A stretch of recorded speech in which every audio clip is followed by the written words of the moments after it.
kanang atong kaagi sa kahayagan ba. Kuan kayo kanang halandomon kay atong kaagi. Nya karon wa damhano. Na anak ka dako na utan pa jud nya lambing. Na pag binuutan jud nak ha. Kung anak basi maabot ang panahon nga wala na ko sa inyo kiliran. Pag binuutan jud mo pag minahalay mo sa imong mga igsuon. Kaya mo rin gini akong kuan mo nak. Mo rin gini ako ang bilin sa imong anak. Nya ang pingi ang imong lawas ug asa ka mulakaw. Ang pingi.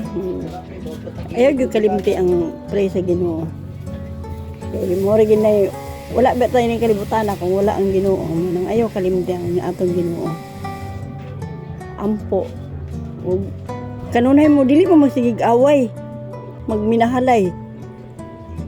Kaya ang pagminahalay naamoy harmony sa inyong kuan ba inyong pamuyo, dili mo sigig away.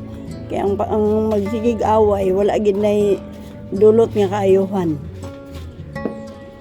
Walang na asa ba amping. Love you nak.